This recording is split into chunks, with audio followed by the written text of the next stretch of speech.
हर साल की तरह इस बार भी अहमदाबाद के इस आश्रम में दिवाली पर विद्यार्थी अनुष्ठान शिविर का आयोजन किया गया। ये विद्यार्थी अनुष्ठान शिविर 10वां शिविर था। अब से पहले 9 शिविर आयोजित हो चुके हैं।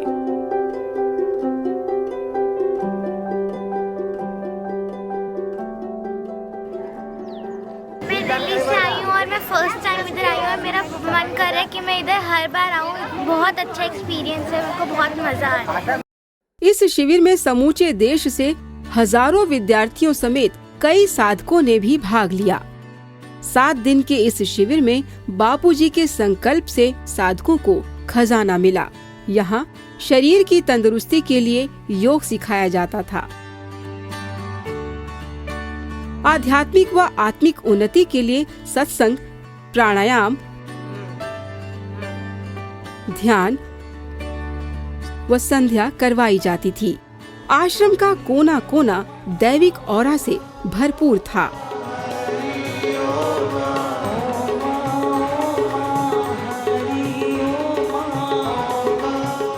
यहाँ बैठे रहने मात्र से ही विद्यार्थी आत्मिक उन्नति का आभास कर रहे थे। इतना सब होने पर भी गुरुजी को प्रत्यक्ष देखने की लालसा व गुरुजी की याद में आंखें ही नहीं दिल भी इनका रो दिया था।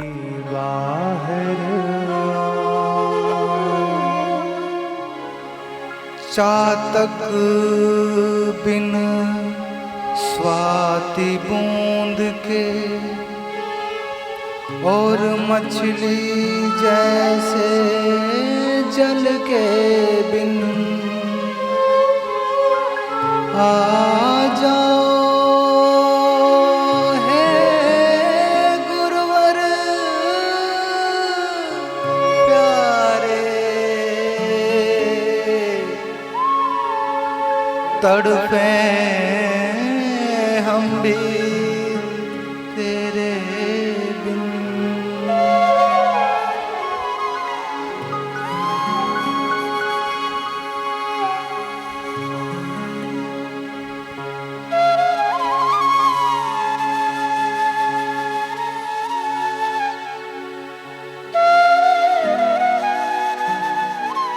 दिवाली के अगले दिन नूतन वर्ष पर जप तप और भी बढ़ा दिया गया।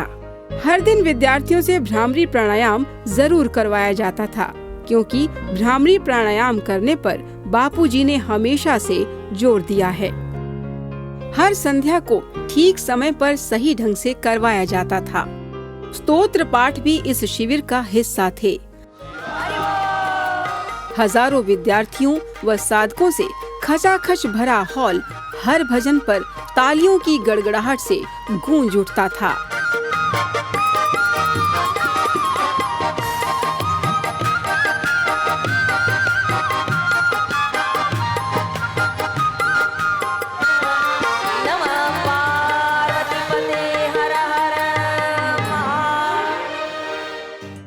अगले दिन जादूगर आंचल को भी इस शिविर में निमंत्रित किया गया, जिन्होंने अपने जादुई करतबों से सभी को आश्चर्यचकित कर दिया था। इतना ही नहीं, जोधपुर से जब बापूजी का संदेश आया तो सभी के चेहरे देखने लायक थे। नूतन वर्ष रहे मंगलमय, उत्साह उमंग बरसा दिया, दिल का दीप मन की बाती, प्यास का तेल मिला दिया, लोक लागी विवेक वैराग्य की, आत्म भाव जगा दिया, निश्चल अखंड निजानंद रस जीवन में छलका दिया। इसलिए तुम्हारे को संदेश दे रहा हूँ। जीवन में छलका दिया लीलाशाह बापू ने, वही प्रसाद में तुम्हारे जीवन में छलकता देखना चाहता हूँ। वक्ताओं द्वारा किया गया सत्संग साधकों को एक नई ऊंचाई देता दिखाई दिया। सदगुरु के श्री मुख से मिला हुआ मंत्र हो और एकाग्र होकर जपे, अनुष्ठान करे, उसके जीवन में सिद्धियां सहज में आने लगती है। भ्रष्ट विचार न हो, दुष्ट आचरण न हो और इष्ट के प्रति हमारी सद्भावना हो। भगवत प्रार्थना करे, गुरु गोविंद को पुकारे कि प्रभु आप सदैव हमारे हृदय मंदिर में विराजमान रहिए। बापूजी जिस प्रकार आपने छोटी सी उम्र में ईश्वर प्राप्ति कर ली, हम आपके ही द्वार पे, और हमें यकीन जो कुछ मिलेगा आपके वहाँ से मिलेगा। और जगह केवल रहमत की बातें होती है, बापू के द्वार पर रहमत की बरसातें होती। 3 पढ़ने के बाद जो मैंने पढ़ा, गुरुदेव के ये शब्द थे कि वो साईं लीलाशाह का ज्ञान था, वो गुरु कृपा थी, वो गुरु वचनों में निष्ठा थी। तो बापू ने कहा मुझे कुछ पढ़ने की जरूरत नहीं है, पढ़े लिखे लोग भी यहाँ वो असली पढ़ाई लेकर जाते हैं, वो गुरुदेव का खजाना बापूजी के पास है। जन्म दिवस की बधाई दीप जलाकर की गई तो पंडाल का रोमांच कुछ अलग था। जिन जिन बच्चों का इस हफ्ते जन्म दिवस था, उन सब का जन्म दिवस यहाँ एक साथ धूमधाम से हजारों लोगों के बीच में मनाया गया। इतना खूबसूरत जन्म दिवस शायद ही इन बच्चों का कभी मना होगा, इसलिए इनके चेहरों की खुशी कुछ अलग ही दिख रही थी। आखिरकार ये बच्चे इस हरिओम परिवार का हिस्सा हैं, तो जाहिर है इनका जन्म दिवस भी धूमधाम से ही मनेगा। वापी गुरुकुल के बच्चों ने अपनी शारीरिक करतबबाजी से अच्छों को चौंका दिया। सूरत गुरुकुल के बच्चों ने भी गुरुकुल गीत पर शारीरिक करतबबाजी से सभी का मन मोह लिया था। दिल्ली से आए बाल संस्कार केंद्र के बच्चों ने एक अलग तरह की नाटिका पेश की, जिसने सभी को चकित कर दिया। हे प्रभु, आज से किसी में दोष नहीं देखेंगे, सभी से प्रेम युक्त व्यवहार करेंगे, क्या पता कौन बुद्ध हो। दिनों दिन आश्रम का माहौल बदलने लगा। हर कोई एक दूसरे को महात्मा बुद्ध समझने लगा था। सभी ने अपने हृदय को राग द्वेष मुक्त बना लिया। धीरे धीरे सभी के हृदय में एक दूसरे के लिए सम्मान ने जन्म ले लिया। बारडोली के विद्यार्थियों ने एक नाटिका पेश की कि सच्चा सुख क्या होता है। सचमुच यह नाटिका एक बड़ी ही प्रेरणादायी नाटिका दिखाई दी। तुम केवल शारीरिक सुख भोग विलास को ही सच्चा सुख मानते हो क्या? ऐसी बात नहीं है। सच्चा सुख तो आत्मा में विश्रांति पाने से आता है, और वो विश्रांति राजा विक्रमादित्य ने अपने मनुष्य जन्म में प्राप्त की है। लुधियाना गुरुकुल के बच्चों ने भी अपने करतबबाजी की दस्तक दी। इसके अलावा यहाँ कुछ शिक्षाप्रद नाटिकाएं ऐसी भी थीं जो अच्छे जीवन की कला सरल तरीके से समझाने में कामयाब रही। इस शिविर में 700 से अधिक विजेता विद्यार्थियों को पुरस्कार भी दिए गए।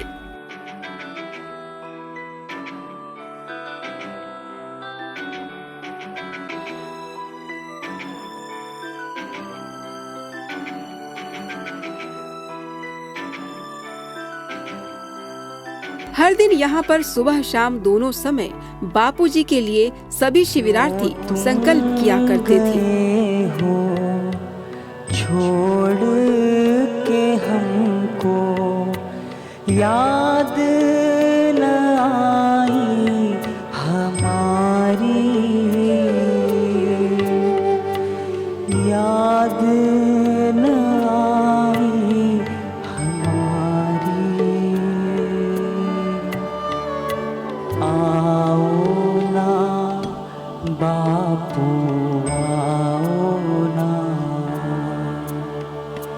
तुम बिन नहीं है कोई हमारा, तुम बिन नहीं है कोई सहारा।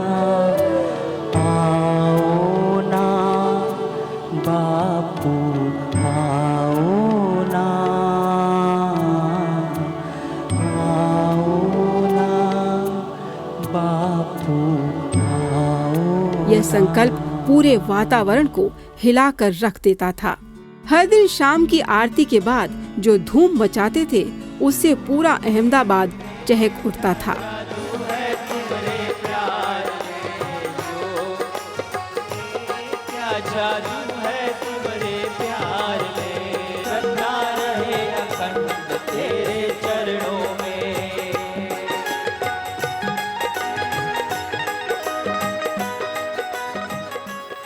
फिर एक दिन इस शिविर में भजन कंपटीशन भी आयोजित किया गया। छोटे छोटे बच्चों ने गुरुजी पर नए नए भजन गाकर सुनाए और सभी आश्चर्यचकित हो गए थे।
सजा दो गए को गुलशन सा, सजा दो गए को गुलशन सा, मेरे गुरुदेव आए हैं। तुम्हारी होती शिकारा महाराज रे, शावड़ा गिरधारी, तुम्हारी होती बापूजी रे, हाथ रे, शावड़ा गिरधारी। भगनवरो पिए नसीबनवरो पिए, भगनवरो पिए नसीबनवरो पिए, मुझे गुरु अजे दरद को भगनवरो अच्छे, मुझे साईं अजे दरद को भगनवरो अच्छे। बाल वक्ता भी इस शिविर में भाग लेने आए थे और वो भी अपने ज्ञान का प्रदर्शन करने में पीछे नहीं रहे। इन नन्हे नन्हे बच्चों के मुख से श्लोक सुनकर आप भी हैरान हो जाएंगे। श्लोक बोलूंगा। नानं कीर्तन्ति सत्तानि, नानं दहति पावकः, मय्यासक्त मना पार्थ, योगं युञ्जन्मदाश्रय। रुद्राष्टकमिदं प्रोक्तं विप्रेण हरतोषयः। ॐ भूर्भुवस्सुवः तत्सवितुर्वरेण्यं, यदा यदा हि धर्मस्य ग्लानिर्भवति भारत, ममेवांशो जीवलोके जीवभूते। बाल वक्ताओं का वक्तव्य तो काबिले तारीफ था ही, पर इनके ज्ञान का तो कहना ही क्या। जिनके जीवन में समर्थ सद्गुरु होते हैं उनका जीवन मंगलमय और उज्जवल होता है। गुरु सेवा की इतनी महिमा है कि स्वयं भगवान को गुरु भक्तों के पास आना पड़ता है। पूज्य बापू जी बोलते हैं, 1 से 1.25 लाख जगाओ तब व्यासाराम जी नाम कहाओ। माता पिता ने जन्म दिया पर गुरु ने जीने की कला सिखाई है, ज्ञान चरित्र और संस्कार की हमने शिक्षा पाई है। ये वही भारतीय संस्कृति है जिसमें 5 साल के ध्रुव ने भगवान नारायण को प्रकट करके ईश्वर प्राप्ति की है। पारस के स्पर्श से तलवार भी सोने की हो जाती है, लेकिन उसके धार, मार और आकार वैसे के वैसे ही रह जाते हैं। अगर ज्ञान का हथौड़ा रूपी सतगुरु मिल जाए तो तीनों में परिवर्तन आ ही जाता है। शिविर के अंतिम दिन यहाँ श्री ज्योत का आगमन हुआ तो पूरा माहौल खिल उठा। सभी ने पंक्तियाँ बनाकर ठीक वैसे ही श्री ज्योत का स्वागत किया जैसे कि साक्षात बापूजी पधार चुके हों।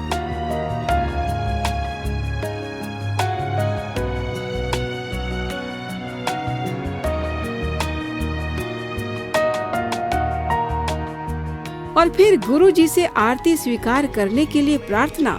एक ऐसी ऐतिहासिक आरती थी जो देखते ही बनती थी। गुरुजी मेरी आरती स्वीकार कीजिए, गुरुजी मेरी आरती स्वीकार कीजिए।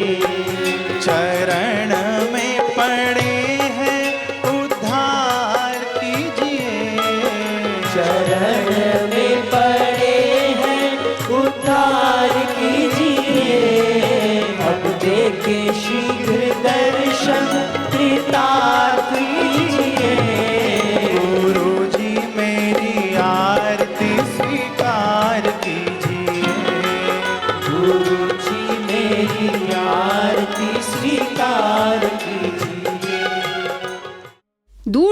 आए इन विद्यार्थियों को इस अनुष्ठान में क्या खजाना मिला, इसकी गिनती करना उनके भी बस से बाहर की बात लग रही थी।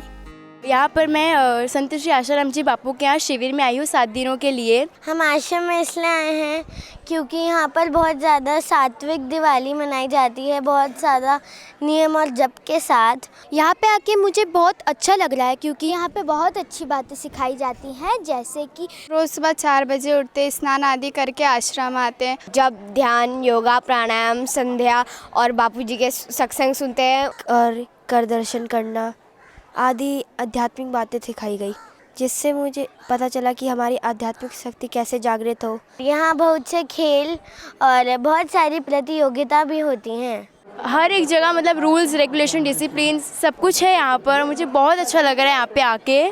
जो मज़ा आश्रम में आता है वो मज़ा घर पे नहीं आता। आप भी कभी आकर देखिए, आपको बहुत अच्छा लगेगा यहाँ पे। देश के 22 राज्यों से आए विद्यार्थियों ने इस शिविर को सफल तो बनाया ही, अपनी आध्यात्मिक उन्नति भी खूब की। 7 दिन इनके उल्लास और उमंग में कोई कमी नहीं दिखी, पर इनकी आंखों का एक सवाल जो इनके चेहरे की मुस्कान पर हर बार भारी पड़ा, और वो था हमारे बापूजी के दर्शन हमें कब नसीब होंगे।